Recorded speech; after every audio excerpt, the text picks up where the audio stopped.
الحمد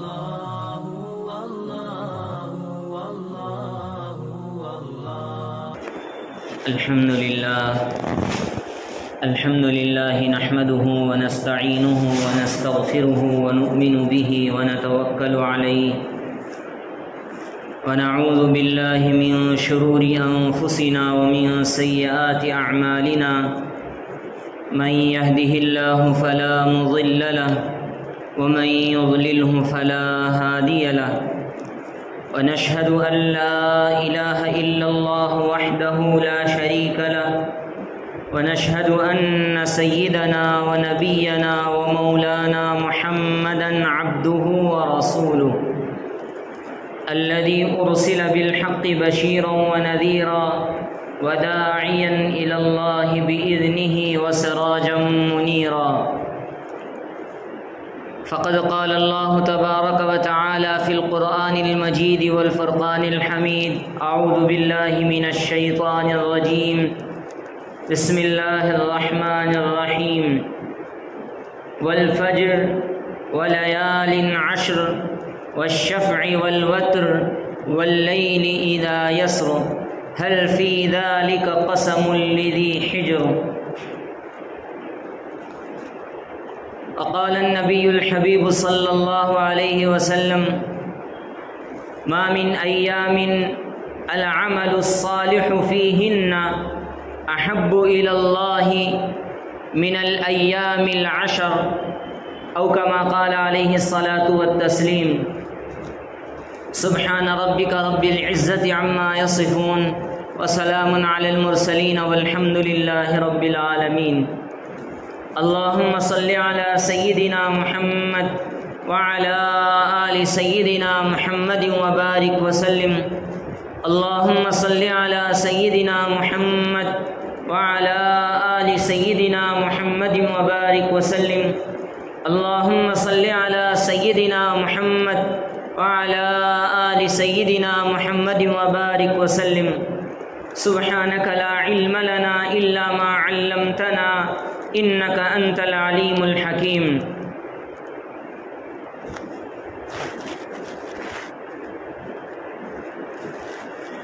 بزرگان محترم، حاضرین دین، نوجوانان ملت اور میرے دینی و ایمانی بھائیوں، السلام علیکم ورحمۃ اللہ وبرکاتہ۔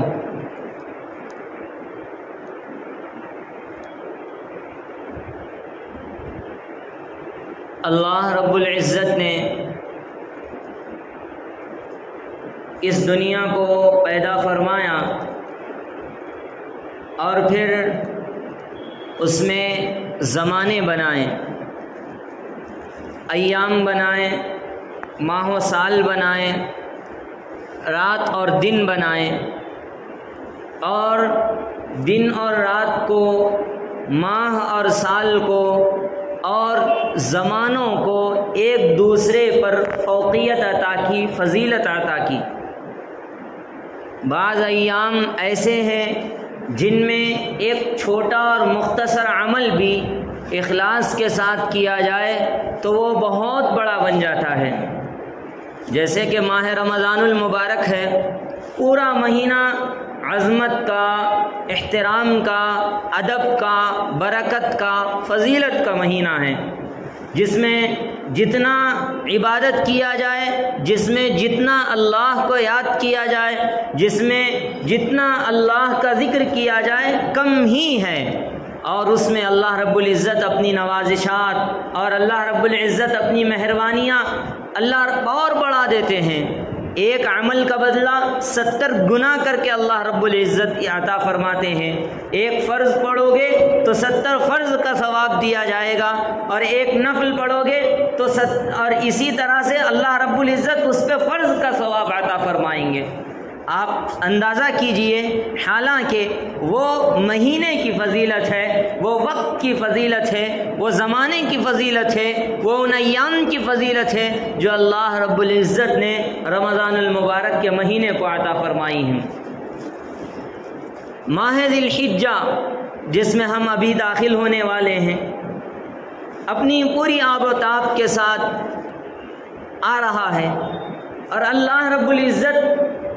اس کے شروع کے 10 ایام کے اندر اپنی بے پناہ فضیلتیں اللہ رب العزت نے رکھی ہوئی ہیں۔ قرآن مجید میں بھی اور دیگر احادیث مبارکہ میں بھی اس عشرے کی فضیلت اور اس عشرے کی اہمیت کو بیان کیا گیا ہے۔ قرآن مجید کی جو آیت کریمہ میں نے آپ کے سامنے تلاوت کی ہے، والفجر، قسم ہے فجر کی، صبح کے وقت کی، ولیال عشر، قسم ہے 10 راتوں کی۔ وہ 10 راتیں کون سی ہیں؟ مفسرین فرماتے ہیں کہ وہ 10 راتیں ذی الحجہ کے مہینے کی، ذی الحجہ کے مہینے کی پہلی 10 راتیں ہیں، جس میں اللہ رب العزت جس کی قسم کھا کے فرما رہے ہیں حل فی ذلک قسم لذی حجر، اللہ رب العزت قسم کھا رہے ہیں فجر کے وقت کی، ذی الحجہ کے 10 راتوں کی، ولیال عشر والشفع والوتر، اور اللہ رب العزت قسم کھا رہے ہیں جفت کی اور طاق کی، والشفع والوتر واللیل اذا یسر، اور رات کی قسم کھائی جا رہی ہے جبکہ وہ چلی جا رہی ہے، حل فی ذلک قسم لذی حجر، اللہ رب العزت فرما رہے ہیں یہ جتنی قسمیں کھائی گئی ہیں ان تمام قسموں میں کیا تمہیں اس بات کا اندازہ نہیں ہوتا ہے کہ تمہیں ایک دن مرنا ہے، ایک دن اللہ کے سامنے حاضر ہونا ہے اور اللہ کے سامنے اپنے اعمال کا حساب دینا ہے؟ کیا تمہیں اس چیز کی پرواہ ہوتی بھی ہے یا نہیں ہوتی ہے؟ یہ ذی الحجہ کا مہینہ آ رہا ہے، اس مہینے میں بہت ساری فضیلتیں ہیں، اور اس مہینے کی 10 دنوں کے اندر جس کے حدیث مبارکہ میں اس کو کہا گیا برکت کی راتیں اور عبادت کے دن، عبادت کی راتیں اور برکت کے دن۔ عبادت کی راتیں ہیں ان 10 ایام میں جو انسان اللہ رب العزت سے جتنی عبادت کرتا ہے اور جتنا اللہ رب العزت سے ناز و نیاز کرتا ہے، اللہ رب العزت سے جتنا اپنی مناجات کرتا ہے، اللہ رب العزت کی جتنی عبادت کرتا ہے، اللہ رب العزت اس کا ثواب اس کو بے انتہا بڑھا کر، بے انتہا اس کی ثواب میں زیادتی کر کے اس کو عطا فرماتے ہیں۔ پہلے کے زمانے میں، پہلے کے لوگوں میں ان ایام کا بہت اہتمام ہوتا تھا۔ چاہے پہلے آپ دیکھ لیجئے، آپ اپنے گھر میں جو بڑے افراد ہیں ان سے پوچھ لیجئے کیسی رونق ہوا کرتی تھی، مسجدیں کیسی آباد ہوا کرتی تھی، رمضان میں کس طرح سے مسجدیں بھر جایا کرتی ہیں، مسجدوں میں ایک قسم کا نور ہوتا ہے، نور کے قمقمے لگا دیے جاتے ہیں اور لوگ نمازیں پڑھتے ہیں، قرآن مجید کی تلاوت کرتے ہیں اور جگہ جگہ بیٹھے ہوئے ذکر و اذکار میں مشغول رہتے ہیں، دین کی فکر بڑھ جاتی ہے۔ اسی طرح ماہ ذی الحجہ کے اندر بھی پہلے کے لوگوں میں یہ معمول تھا۔ آج جیسے جیسے ہم ترقی کرتے جا رہے ہیں، ٹیکنالوجی اور سائنس میں ہم آگے بڑھتے جا رہے ہیں، ہمارا دین ہم سے چھوٹتا جا رہا ہے، دین ہم سے پیچھے ہوتے جا رہا ہے۔ ہم آگے بڑھنے کی کوشش میں اپنے دین کو اپنے پیٹھ کے پیچھے ڈال رہے ہیں۔ پہلے کے لوگوں میں جمعے کا بھی بہت اہتمام ہوتا تھا۔ آپ پوچھ لیجئے جمعے کے دن، بلکہ جمعرات سے اس بات کی تیاری ہوتی تھی کہ کل جمعہ ہے، کل حاضر ہونا ہے، اول وقت میں 11 بجے سے مسجد میں حاضر ہونا ہے، سورہ کہف کی تلاوت کرنی ہے، پوری سنتیں ادا کرنی ہیں، اللہ کے حضور میں دعائیں کرنی ہیں، اور اس کے ساتھ ساتھ ہمیں حضور اقدس صلی اللہ علیہ وسلم پر درود شریف پڑھنا ہے۔ یہ سارے کے سارے اہتمام ہوتے تھے۔ آج نہ بڑوں میں وہ اہتمام دیکھنے کو ملتا ہے، نہ نوجوانوں میں وہ اہتمام مل رہا ہے، اور نہ ہی بچوں میں وہ اہتمام مل رہا ہے۔ لاک ڈاؤن کے زمانے میں آپ غور کیجئے، پہلے 15 منٹ میں جب بات کی جاتی تھی اور پھر جب جلدی جلدی خطبہ پڑھا دیا جاتا اور جلدی جلدی نماز پڑھا دی جاتی تو مسجد کھچاکھچ بھری ہوتی تھی، مسجد میں آنے والے ادھر سے ادھر سے جلدی جلدی آتے تھے۔ جیسے ہی چھٹی دی گئی، لاک ڈاؤن کھل گیا، ہمارا پرانا معمول وہی دیر سے اٹھنا، وہی دیر سے آنا، اذان ہوتی ہے اور پھر ہم تیاری کرتے ہیں اب مسجد جانا ہے۔ نہیں، بلکہ اللہ کے اس حکم کے فرمان کو مد نظر رکھیے، اللہ کے نبی صلی اللہ علیہ وسلم کی سنتوں کو مد نظر رکھیے۔ آقا کریم صلی اللہ علیہ وسلم جس قدر جمعے کا اہتمام فرمایا کرتے کرتے تھے۔ جمعے کو اللہ رب العزت نے اپنے بقیہ دنوں کے اوپر جو فضیلت عطا فرمائی ہے اور جو اس کو سردار بنایا ہے، اس کی وجہ سے اللہ کے نبی جس قدر اہتمام کیا کرتے تھے، آج وہ اہتمام ہم میں نہیں رہا، آج وہ اہتمام ہم میں نہیں رہا۔ بچے بولتے ہیں ہمارے والد صاحب ہی نہیں جاتے، ہم کیا جا کے کیا کریں مسجد میں، ہم کیا کریں مسجد میں جا کے۔ اس لیے آپ اپنے بچوں کی صحیح تربیت کیجئے، ان کی صحیح پرورش کیجئے، ان کو اہتمام کرائیے کہ اذان کے ساتھ مسجد میں حاضر ہوں۔ آپ خود بھی اذان کے ساتھ مسجد میں حاضر ہونے کی کوشش کریں اور لوگوں کو بھی، اپنے بچوں کو بھی اس بات کی تلقین کریں کہ اذان کے ساتھ مسجد میں حاضر ہوئیں، تاکہ جمعے کے دن جو بات کی جاتی ہے، جمعے کے دن جو پیغام دیا جاتا ہے، وہ پیغام کچھ تو سنیں، کچھ تو سمجھیں، کچھ تو اس پر عمل کرنے کی کوشش کریں۔ اسکول ہم پڑھتے ہیں اور دیگر ہماری ضروریات زندگی میں دین سیکھنا کہاں ہے بتائیے آپ؟ ہم صبح و شام زندگی گزار رہے ہیں، ہماری تعلیم کی فکر ہے، ہمارے کھانے کی فکر ہے، ہمارے پینے کی فکر ہے، ہمارے پہننے کی فکر ہے، ہمارے اوڑھنے کی فکر ہے، دیگر اور ساری چیزوں کی فکر ہے۔ آپ یہ بتائیے دین سیکھنے کی فکر کہاں ہے؟ کم از کم ہفتے میں ایک مرتبہ تو جب امام آپ کے سامنے کچھ گفتگو کر رہا ہے، آپ آئیے، اپنے ساتھ اپنے بچوں کو لائیے، اور بچوں کو، وہ بچے جو باشعور ہیں 10 سال کے اور 7 سال کے، جن کو نماز کی اللہ کے نبی صلی اللہ علیہ وسلم نے تلقین کرنے کا حکم دیا ہے، ان بچوں کو آتے آتے ساتھ لے آئیے، ان بچوں کو تلقین کیجئے کہ نماز کا اہتمام کریے، مسجد جلدی جائیے۔ مسجد جائیں گے اور کچھ دین کی باتیں سنیں گے اور کچھ دین پر عمل کرنا چاہیں گے تو اپنی زندگی میں دین آئے گا، ورنہ تو پھر ہمارا حال یہ ہو گیا ہے، انتظار کرتے رہتے ہیں، باہر کھڑے انتظار کرتے رہتے ہیں، جب امام بیان ختم کرتا ہے اور پھر خطبہ دینے لگتا ہے، اس وقت فوراً مسجد بھرنا شروع ہوتی ہے، اور نماز کے بعد جب دعا ہونے سے پہلے لوگ ایسے اٹھ کے مسجد سے چلے جاتے ہیں جیسے مسجد میں کوئی کانٹے چبھا رہے ہوں، مسجد میں کوئی ان کو تکلیف دی جا رہی ہو، ایسے جلدی جلدی اٹھ کے باہر چلے جاتے ہیں۔ میں مانتا ہوں آپ کے پاس کام ہے، میں مانتا ہوں آپ کے پاس آپ کی ضرورتیں ہیں، میں مانتا ہوں کہ کسی کی کوئی مجبوری ہے، میں مانتا ہوں کہ کسی کے گھر میں کوئی بیمار ہے، میں مانتا ہوں کہ ہر جگہ کسی نہ کسی کی کوئی نہ کوئی مجبوری ہے، لیکن یہ مجبوری نماز کے اوقات میں ہی کیوں نظر آتی ہے؟ یہ مجبوری آپ کے کاروبار کے اوقات میں کیوں نظر نہیں آتی؟ یہ مجبوری جمعے کے ایام میں ہی کیوں نظر آتی ہے؟ آپ کے دیگر ایام میں کیوں نظر نہیں آتی؟ ذرا ان چیزوں پہ غور کیجئے۔ آج ہم نے دین کو اتنا پس پشت ڈال دیا، دین کو اتنا پیچھے ڈھکیل دیا کہ ہمیں احساس ہی نہیں ہوتا کہ ہم کر کیا رہے ہیں، ہم کر کیا رہے ہیں۔ اس لیے درخواست کرتا ہوں کہ دین کی جو تھوڑی بہت رمق باقی ہے، دین کی جو تھوڑی بہت جستجو باقی ہے، اس کو اپنی اولاد میں منتقل کیجئے، اپنی اولاد کو دیندار بنائیے۔ اگر اپنی اولاد کو آپ اس زمانے میں نہیں پوچھیں گے، ان کے دین کی فکر نہیں کریں گے، ان کو نماز کی تلقین نہیں کریں گے، اپنے اولاد کو دین نہیں سکھائیں گے، تو پھر یاد رکھیے آگے کی نسلوں کو کوئی پوچھنے والا نہیں ہے۔ میں ہمیشہ اس بات کا رونا روتا ہوں، بارہا کہتا ہوں کہ آپ جس طرح اپنے بچے کی تعلیم کی فکر کرتے ہیں، آپ اپنے بچے کی جس طرح سے اس کی کھانے پینے کی فکر کرتے ہیں، آپ اپنے بچے کے کپڑوں کی فکر کرتے ہیں، اسی طرح ضروری ہے اس بات کی فکر کہ آپ اس کے دین کی فکر بھی کریں۔ ضروری ہے اس بات کی فکر کہ یہ دیکھیں کہ وہ 5 وقتہ نماز پڑھتا بھی ہے یا نہیں، وہ یہ دیکھیں کہ وہ روزہ رکھ رہا ہے یا نہیں رکھ رہا ہے، وہ دیکھیں کہ اس کی تربیت کیسے ہو رہی ہے، اس کا کن کے ساتھ ملنا جلنا ہے، اس کے کیسے دوست ہیں، آیا وہ دینداری کی طرف اس کو بلا رہے ہیں یا پھر یہ کہ وہ دنیاوی ماحول میں دنیا داری کی طرف آگے بڑھ رہا ہے۔ ان چیزوں پہ غور کیجئے، ان چیزوں پہ غور کیجئے اور اپنے بچوں کو، خود اپنے آپ کو اس بات کا مکلف بنائیے، اس بات کا پابند بنائیے کہ ہم مسجد میں آئیں گے جمعے کے دن اذان کے وقت سے۔ میں شروع میں بھی آپ سے اس بات کا تذکرہ کر چکا ہوں اور ابھی بھی کر رہا ہوں، اس کا ماحول بنائیے، اس کا اہتمام کیجئے، اہتمام کیجئے، اللہ کے لیے اہتمام کیجئے۔ آپ جتنا عمل میں اضافہ کریں گے، جتنا اہتمام کریں گے، اللہ رب العزت اتنا زیادہ ثواب عطا کریں گے، اللہ رب العزت اتنی زیادہ خیر و برکت عطا کریں گے،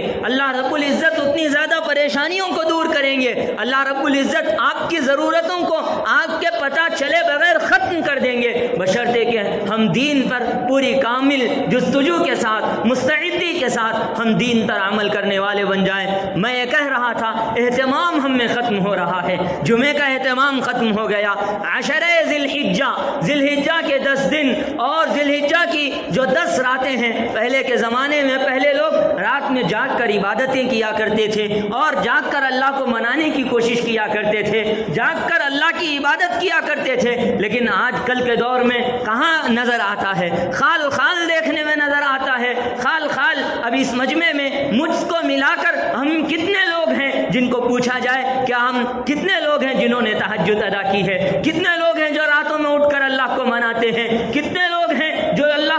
اللہ کے سامنے عجز و نیاز میں مبتلا ہوتے ہیں، اللہ کے سامنے اپنی پیشانی کو جھکا کر اللہ سے اپنی ضروریات کو مانگتے ہیں؟ ہر کوئی پریشان ہے، ہر کوئی اب شکایت کر رہا ہے، ہر کوئی کہہ رہا ہے کہ میری اولاد نافرمان ہے، ہر کوئی کہہ رہا ہے کہ میرا کاروبار نہیں چل رہا ہے، ہر کوئی کہہ رہا ہے کہ میرے گھر میں مجھے پریشانی ہے، ہر کوئی کہہ رہا ہے کہ مجھے کاروبار میں اچھی ملازمت نہیں ملتی، اچھا کاروبار نہیں بنتا۔ سب کی پریشانیاں ہیں، لیکن ان پریشانیوں میں کیا اللہ کو منانے کی کوشش کی جاتی ہے؟ کیا اللہ رب العزت کے حضور 2 رکعت پڑھ کر آنسو بہا کر اللہ سے مانگنے کی کوشش کیوں نہیں کی جاتی؟ اس کی آج ہمیں ضرورت ہے۔ اللہ ہی ہے جو ہماری ضرورتوں کو پورا کرنے والا ہے، اللہ ہی ہے جو ہماری حاجتوں کو پورا کرنے والا ہے، اللہ ہی ہے جو ہماری پریشانیوں کو دور کرنے والا ہے، اللہ ہی ہے جو ہماری سب کچھ حاجات کو پورا کرنے والا، ہمارے قرضوں کو معاف کرانے والا، ہمارے قرضوں کی ادائیگی کرانے والا،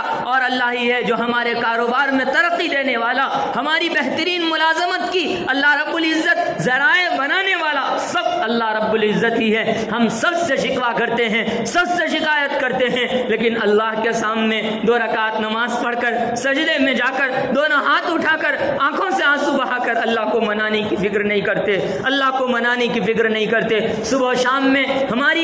ہم سے کتنے گناہ ہو رہے ہیں، ذرا ان کا تصور کیجئے، ان کا تصور کر کے دیکھیے کہ اللہ رب العزت اس کے باوجود ہم پہ کتنی مہربانیاں کیے ہوئے ہیں، کتنی مہربانیاں، کتنی نوازشات کیے ہوئے ہیں، پھر بھی ہم اللہ رب العزت کے حضور حاضر ہونا نہیں چاہتے۔ یا ایھا الانسان، اللہ رب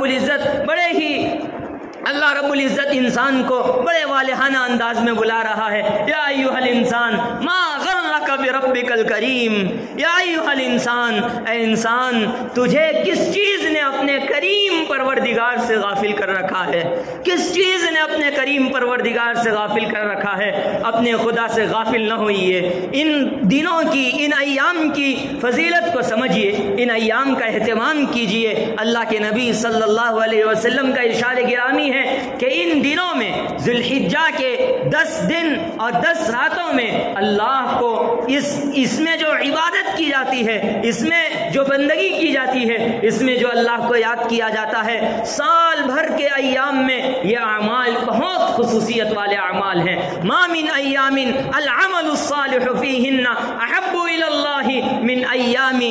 من ایام العشر، 10 دن کی جو راتیں ہیں، 10 دن کے جو ایام ہیں، ان ایام میں جو البندہ بندگی کرتا ہے، اللہ کو یاد کرتا ہے، وہ اللہ کو بے انتہا پسند ہے، اس لیے کہ یہ مہینہ بہت احترام والا مہینہ ہے، حرمت والے مہینوں میں سے ایک ہے۔ منہا اربعۃ حرم نے یہ مہینہ آتا ہے۔ حرمت والے مہینوں کا کیا مطلب؟ مہینہ کے حضور اقدس صلی اللہ علیہ وسلم کی بعثت سے پہلے اور آپ صلی اللہ علیہ وسلم کی رسالت سے پہلے کہ لوگ آپس میں جنگ و جدال کیا کرتے تھے، قتل اور غارت گری میں مبتلا ہو جاتے تھے، لیکن جب حرمت والے مہینے آتے تھے تو ان حرمت والے مہینوں میں ایک دوسرے سے جنگ نہیں کیا کرتے تھے۔ انہی ایام میں سے ایک ذی الحجہ بھی ہے۔ روایت نے یہاں تک لکھا ہوا ہے کہ اگر باپ کا قاتل بھی آنکھوں کے سامنے سے چلا جاتا تو حرمت والے مہینوں میں باپ کے قاتل سے بھی لڑتے نہیں تھے، جھگڑتے نہیں تھے۔ اور دوسری بات حرمت والے مہینے کی یہ ہے کہ اس مہینے کا احترام کیا جائے، اس مہینے کی تعظیم کی جائے، اس مہینے میں عبادتیں کثرت سے کی جائے، اور اس مہینے میں اپنے آپ کو گناہوں سے بچایا جائے۔ تو وہ تو حکم ختم ہو چکا، لیکن یہ حکم تو ابھی باقی ہے، یہ حکم تو ابھی باقی ہے کہ اس مہینے میں اللہ کو منانے کی فکر کی جائے، اللہ کو زیادہ سے زیادہ یاد کرنے کی فکر کی جائے. ہم دن بدن دنیا کی طرف بڑھ رہے ہیں, دنیا کی طرف بڑھ رہے ہیں, آخرت کو بھول بیٹھے ہیں, موت کو بھلا بیٹھے ہیں. ہمیں سمجھ میں نہیں آتا, ہم اپنے ہاتھوں سے مٹی دیتے ہیں, ہم اپنے ہاتھوں سے مٹی دیتے ہیں, اپنے کاندھوں پہ ڈولے اٹھاتے ہیں, ہم نماز جنازہ میں شریک ہوتے ہیں, لیکن ہمیں احساس نہیں ہوتا کہ جو آج یہاں اس ڈولی میں اور اس ڈولے میں لیٹا ہوا ہے, ایک وقت آئے گا مجھے بھی اس ڈولے میں لٹایا جائے گا, ایک وقت آئے گا مجھے بھی نہلایا جائے گا, ایک وقت آئے گا مجھے بھی کفن پہنایا جائے گا, ایک وقت آئے گا اور مجھے بھی لوگ اپنے کاندھوں پہ اٹھائیں گے, ایک وقت آئے گا کہ لوگ مجھے بھی ایک منو مٹی کے اندر دبو کر چلے جائیں گے. اور کیوں انسان تصور نہیں کرتا, کیوں انسان غور نہیں کرتا کہ ایک دن مرنا ہے, مرنے کے بعد اللہ کے سامنے حاضر ہونا ہے, ایک ایک عمل کا حساب دینا ہے. اگر زندگی میں کسی سے کوئی گناہ ہو گئے ہوں, اگر زندگی میں کسی کا کوئی حق چھین لیا ہے, تو ان ایام کی فضیلت کو سمجھیے, ان ایام کی فضیلت کو سمجھ کر ان ایام کی قدردانی کیجیے, کثرت سے اللہ کی عبادت کیجیے, کثرت سے اللہ کی عبادت کیجیے, اور اپنے آپ کو حتی الامکان گناہوں سے بچائیے, بالخصوص آنکھوں کے گناہ, کان کے گناہ, زبان کے گناہ, جسم کے دیگر اعضاء کے گناہ, اپنے آپ کو ان سے بچائیے, بد نظری سے بچائیے, بد قولی سے بچائیے, بد سمعی سے بچائیے, بد فعلی سے بچائیے, ہر برے فعل سے اپنے آپ کو بچائیے. بالخصوص ان ایام میں اہتمام کیجیے, ان ایام میں اس کا اہتمام کیجیے, اہتمام کیجیے, اور زیادہ سے زیادہ اللہ رب العزت کی یاد میں تکبیر پڑھنے کا اہتمام کیجیے. تکبیر تشریق جو پڑھی جاتی ہے, اللہ اکبر, اللہ اکبر, لا الہ الا اللہ واللہ اکبر, اللہ اکبر وللہ الحمد, یہ وہ تکبیر ہے اللہ کے نبی صلی اللہ علیہ وسلم نے ان ایام نے اس کو بارہا پڑھنے کی تلقین فرمائی ہے. آپ بار بار پڑھیے, اللہ کا نام کثرت سے لیجیے. ہم اللہ سے محبت کے دعوے دار ہیں, لیکن اللہ سے محبت کے دعوے میں ہم سوچیں کہ ہمارے دعوے میں کتنی صداقت ہے. جس کو محبت ہوتی ہے وہ اس کا بار بار تذکرہ کرتا ہے. ہمیں اللہ سے محبت ہے تو ہم کتنا اللہ کا تذکرہ کرتے ہیں, کتنا اللہ کو یاد کرتے ہیں, کتنے مرتبہ اللہ کا نام محبت سے لیتے ہیں, کتنے مرتبہ ہاتھ میں تسبیح اٹھا کر اللہ کی کبریائی بیان کرتے ہیں. ذرا ان ایام میں کوشش کیجئے کہ ہم زیادہ سے زیادہ اللہ کی عبادت کریں, اور ذی الحج کے 9 دنوں کے اندر جو روزہ رکھتے ہیں اس کی بھی حدیث پاک میں فضیلت آئی ہے, بالخصوص یوم عرفہ کا روزہ, یوم عرفہ کا روزہ, اور یوم عرفہ کو خاص فضیلت اللہ رب العزت نے عطا فرمائی ہے. اللہ کے نبی صلی اللہ علیہ وسلم پر یوم عرفہ کو دین کو مکمل فرمایا ہے. الیوم اکملت لکم دینکم واتممت علیکم نعمتی ورضیت لکم الاسلام دینا. یہ وہ آیت ہے جو حجۃ الوداع کے موقع پر اللہ کے نبی صلی اللہ علیہ وسلم پر نازل ہوئی. وہ دن تھا جو عرفے کا دن تھا, جس وقت اللہ کے نبی صلی اللہ علیہ وسلم پر نازل ہوئی. بہت فضیلتیں ہیں, بہت اہمیتیں ہیں. ہے کوئی ان فضیلتوں کو, ان اہمیتوں کو اللہ رب العزت کی طرف سے جو آفر دیا جا رہا ہے عبادات کا, اس کو عبادات کو ہمیں زیادہ سے زیادہ حاصل کرنے کی کوشش کی جائے. جیسے کہ کہیں شاپنگ مال میں لکھا ہو جاتا ہے آفر سیزن, تو سارے کے سارے لوگ, پوری پبلک مل کر اس آفر کو حاصل کرنے کی کوشش کی جاتی ہے. یہ ایام نیکیوں کا آفر ہے, نیکیوں کے سیزن ہے. اللہ رب العزت کی طرف سے آفر ہے, ایک عمل کرو گے اللہ اس عمل میں اضافہ کر کے آپ کو دیں گے, اس کی نیکیوں میں اضافہ کر کے آپ کو عطا فرمائیں گے. کوشش اس بات کی کیجئے کہ ان ایام کو ضائع نہ کیجئے, ان ایام کو قرآن مجید کی تلاوت میں صرف کیجئے, ان ایام کو گناہوں سے بچانے میں صرف کیجئے, ان ایام میں کثرت سے اللہ کا ذکر کیجئے. بالخصوص تکبیر کا اہتمام کیجئے, جو تکبیر تشریق میں نے پڑھ کے سنائی ہے, اللہ اکبر, اللہ اکبر, لا الہ الا اللہ, واللہ اکبر, اللہ اکبر وللہ الحمد, اس کا اہتمام کیجئے اور پڑھنے کی زیادہ سے زیادہ پڑھنے کی کوشش کیجئے. گزشتہ جمعے میں بھی میں نے کہا تھا کہ درود شریف بہت اہمیت کا حامل ہے, تو درود شریف کا معمول بنائیے. کم سے کم 100 مرتبہ تو ہر انسان, یہاں پہ بیٹھا ہوا ہر شخص عزم کرے کہ دن میں کم از کم 100 مرتبہ تو اپنے محبوب صلی اللہ علیہ وسلم پر درود شریف پڑھیں گے. آپ صلی اللہ علیہ وسلم کی بارگاہ اقدس میں ہم درود شریف کا نذرانہ پیش کریں گے کم از کم 100 مرتبہ اپنی زندگی کا ایسا کوئی لائحہ عمل بنائیے، اور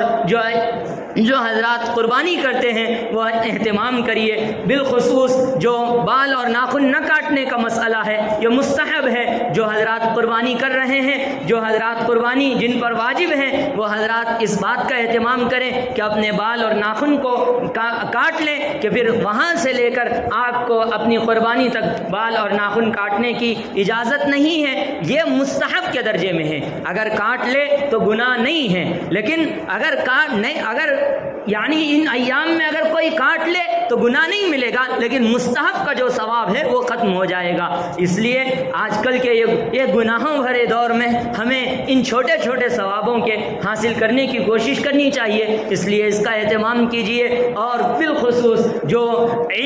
جن حضرات پہ قربانی واجب ہے وہ قربانی کی کوشش اچھی طرح سے اپنی قربانی کی ادائیگی کی کوشش کریے، اور ان ایام اور ان راتوں کی قدر کیجیے۔ ان راتوں میں کم از کم جلدی اٹھ کر 2 رکعت تہجد پڑھنے کی کوشش کیجیے۔ اللہ تعالیٰ مجھے بھی عمل کی توفیق عطا فرمائے، آپ لوگوں کو بھی عمل کی توفیق عطا فرمائے، دین کے مطابق اپنی زندگی کو گزارنے کی توفیق نصیب فرمائے، ان ایام کی قدر کرنے کی توفیق نصیب فرمائے، ہر گناہ سے اپنے فضل سے اللہ پاک ہماری حفاظت فرمائے، آمین یا رب العالمین۔ وصلی اللہ تعالی علی نبینا الکریم محمد وآلہ وصحبہ اجمعین۔ سبحان ربک رب العزت عما یصفون وسلام علی المرسلین والحمد للہ رب العالمین۔